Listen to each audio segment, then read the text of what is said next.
हम पिछले क्लास में हिंदी साहित्य इतिहास के बारे में अधिक से अधिक जानकारी प्राप्त कर चुके हैं।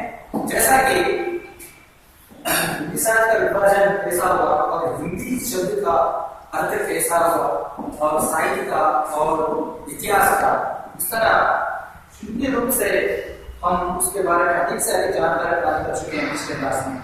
अब हिंदी साहित्य का विभाजन किस तरह हुआ, कौन कौन लिखे हैं इसको, उसके प्रमाणित करके अनेक सारे ग्रंथ लिखे गए हैं, अनेक सारे लेखक, और उनमें से प्रमुख रूप से केवल आचार्य रामचंद्र शुक्ल को ही यहाँ पे प्रमाणित मानते हैं। उनके अनुसार ही काल विभाजन किया गया है।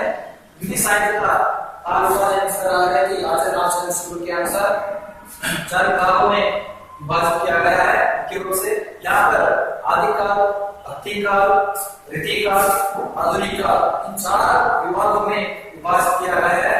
पहला है आदिकाल, इसको दीर्घाता काल भी कहते हैं और आरंभिक काल कहते हैं और चरण काल कहते हैं और संधि चरण काल भी कहते हैं। और इस तरह इसका नामकरण दिया गया है। इसमें प्रमुख रूप से और 3 भागों में बांटा गया है। इसमें पहला है प्रबंध काल, प्रबंध काव्य साहित्य और देश भाषा साहित्य, और उसमें दासों काव्य और वीरगाथा काव्य, और तीसरा है लोक साहित्य और उत्काल साहित्य और पहेलिया। इसका आदिकाल का समय सीमा है सन 1050 से 1375 तक समय सीमा माना जाता है काल का। तो मुख्य रूप से आदिकाल में किस तरह उस समय का परिस्थिति क्या है, इसमें मुख्य रूप से अनेक परिस्थितियों के अनुसार आदिकाल को नामकरण किया गया है। इसमें धार्मिक परिस्थिति, सामाजिक परिस्थिति और आर्थिक परिस्थिति, अनेक प्रकार के विभाजन करते हुए इस काल का नामकरण किया गया है। और दूसरा है भक्ति काल। इस काल का समय सीमा है सन 1375 से सन 1700 तक।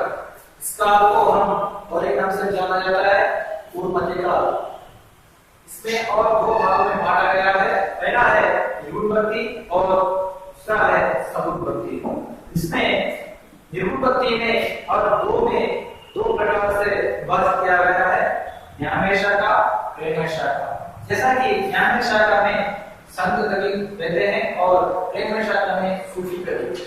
जैसा कि ज्ञान शाखा में मुख्य रूप से यहाँ पे कबीरदास को प्रमुख कवि माने जाते हैं। ज्ञान शाखा की भाषा है साधुकरी और इनकी प्रमुख रचना है विजय। और प्रेम शाखा में सूफी है और इसमें जैसी प्रमुख कवयित्री और इसमें भाषा क्या है, वो तो अवधी भाषा है। प्रमुख रचना पद्मावत। इस तरह निर्गुण भक्ति शाखा में लिखा गया है। और सगुण भक्ति में राम भक्ति शाखा और कृष्ण भक्ति शाखा। इसमें राम भक्ति शाखा में तुलसीदास के प्रमुख कवि है। तो इसमें रामचरितमानस के बारे में लिखा है, इसकी भाषा होती है। और कृष्ण भक्ति शाखा में सुरसागर लिखा गया है। इसमें ब्रज भाषा है, इसकी ब्रज भाषा है। इस तरह भक्ति काल का यह है। और इसको उत्तर मध्यकाल भी कहते हैं और इसका समय सीमा है सन 1700 से 1900 तक। और इसको अलंकृत काल और श्रृंगार काल, और इसका विभाजन 3 भागों में किया गया है। इसमें ऋतिबद्ध, ऋतिमुक्त, ऋतिसिद्ध। जैसा कि ऋतिबद्ध के प्रमुख कवि केशवदास और इनकी प्रमुख रचना है रसिक्रिया और इनकी भाषा है अवधी। और ऋतिमुक्त में इनके प्रमुख ग्रंथ है ज्ञानानंद और इनकी प्रमुख रचना है सुजान। और ऋतिसिद्ध में बिहारी लाल है प्रमुख लेखक और उनकी रचना है बिहारी सत्य साहिब। और इसके बाद आता है आधुनिक काल। इसका और एक नाम नाम से जाना जाता है वर्तमान काल। इसका समय सीमा है 1900 से आज तक। जैसा कि ये आधुनिक काल में अब दो भागों में बांटा गया है, जैसा कि अधिकाल और अनधिकाल। जैसा कि अधिकाल में और अनेक भागों में विभाजित किया गया है। जैसा कि पहला है आध्यात्मिक युग, उनका समय सीमा है 1897 से और 1900 तक। और द्विवेदी युग 1900 से 1920 तक। और छायावाद युग इसमें 1920 से 1936 तक। और प्रगतिवाद युग 1936 से 1936 से 1943 तक। और इसमें प्रयोगवाद युग 1943 से और 1953 तक। और नई कविता 1963 से 1960 तक। और सटोत्तरी 1960 से आज तक माना जाता है। और गद्यकाल में इसमें नाटक, निबंध, उपन्यास, कहानी, जीवनी, आत्मकथा, यादव और और डायरी और रिपोर्टाज, इस तरह हिंदी साहित्य का कानून किया गया है। और इसका मुख्य रूप से अधिक से अधिक जानकारी हम जानना चाहते हैं तो आदिकाल का समय सीमा किस तरह था, ये इस काल में क्या घटनाएं हो रही थी, इसके अनुसार एक से जानते जाएंगे। पहला इनका नामकरण किस तरह हुआ। इस काल में आदिकाल में मुख्य रूप से समाज के विरोधी थे। जैसा कि समाज में हो रही घटनाओं के प्रति, जैसा कि युद्ध हो रहे थे, ज्यादातर युद्ध प्रेम के रूप से, और दूसरे एक राज्य से दूसरे राज्य को युद्ध हो रहे थे। इस काल में इस तरह एक आर्थिक परिस्थिति देखा है तो आनंद कैसे हो रहे हैं, तो उपभोक्ताओं के प्रति लोगों के पास खाने के लिए कुछ भी नहीं था। इस तरह प्रस्तुति आदिकाल में घट चुकी है। और भक्ति काल में देखा है तो इस काल में एक हिंदू धर्म और मुसलमान के प्रति विरोधी हो रहे थे। इसका प्रभाव भक्ति काल में पड़ चुका है। इससे ही इनका हुआ काली भक्ति काल है, इसको हम पूर्व भक्ति काल कहते हैं। और इसमें भक्ति का नाम किस तरह है बोले तो इस काल के पूरे भी जितने भी कवियां हैं पूरे भक्ति के रूप में ही पूरे काव्य रचना की है। जैसा कबीरदास और जयसी, सुरदास, तुलसीदास, अनेक सारे कवियां हैं। मुख्य रूप से रामानंद और रामानुजाचार्य, शंकराचार्य, इतने सारे बहुत सारे कवियां हैं मुख्य रूप से भक्ति के ऊपर ही लेके समाज को सुधारने के लिए अनेक प्रकार से प्रयत्न किया है।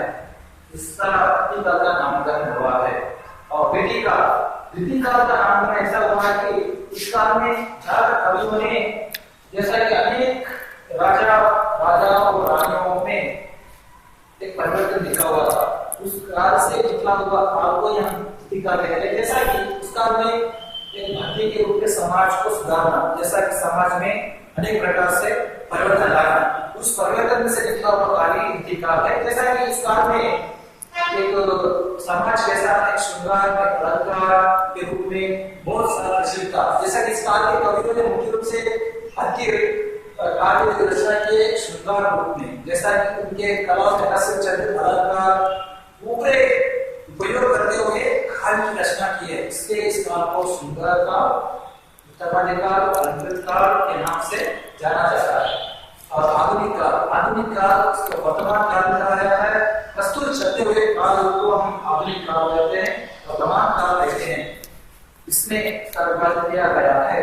तो इसका नामकरण किस तरह इनका नामकरण किया है, मुख्य रूप से यहाँ पर जैसा कि आदिकाल के ऊपर देख रहे हो तो मुख्य रूप से यहाँ पर वीरगाथा काल, ऐसा कि वीरगाथा काल का नामकरण आचार्य रामचंद्र शुक्ल जी ने नामकरण दिया है। उसके बाद आरंभिक काल, इसको ही आरंभिक काल कहते हैं।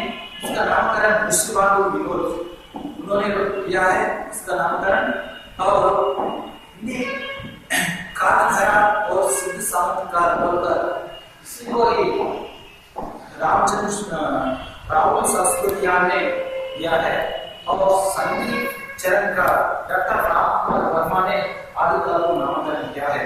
जैसा कि आदिकाल के नामकरण किया हुआ कि जो आचार्य प्रसाद द्विवेदी जी ने दिया है। और भक्ति काल का नामकरण बहुत लेखकों ने दिया है। यहाँ पर देखा गया तो भक्ति काल का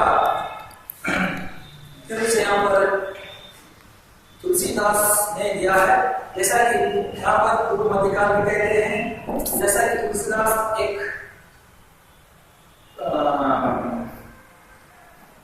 वाक्य कहते हैं, जैसा कि गोरख जगायो जो भक्ति वायु बगायो लोग, तुलसीदास ने कहा है इस काल को। और नृत्य काल का नामकरण किस तरह बोले तो इस काल के प्रमुख कवियां ऐसे है कि नृत्य काल के अब केशवदास, गजानन और बिहारी।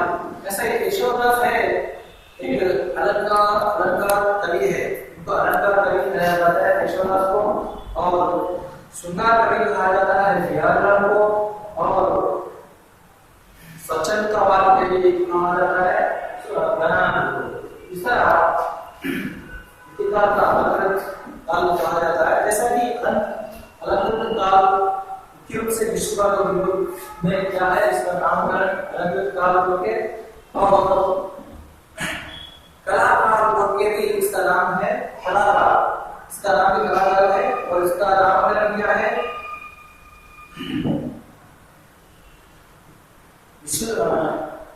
कलाकार राम नरेश रामशेखर शुक्ल प्रसाद ने किया है कलाकार के। और इसका और एक नाम भी है ब्रिटिश श्रृंगार काल को कहते हैं डॉक्टर भगीरथी मिश्र।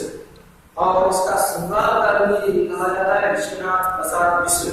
और ब्रिटिश काल के नामकरण मुख्य रूप से यहाँ पर आचार्य प्रसाद द्विवेदी ने किया है, आचार्य रामचंद्र शुक्ल जी ने दिया है। इसके बाद आधुनिक काल, इसका नामकरण वर्तमान काल भी कहते हैं। इसका वर्तमान काल के नामकरण दिया हुआ व्यक्ति जो आचार्य है विश्वनाथ विनोद। और गद्यकाल का नामकरण दिया है आचार्य रामचंद्र शुक्ल। और आधुनिक काल का नामकरण दिया है डॉक्टर राम कुमार वर्मा। और आधुनिक काल का नामकरण दिया है डॉक्टर गणपति चंद्रगुप्त। इस तरह हिंदी साहित्य का विभाजन पूरा हम इस कक्षा में देख चुके हैं। इस तरह का विभाजन हो चुका है। क्लोज करो।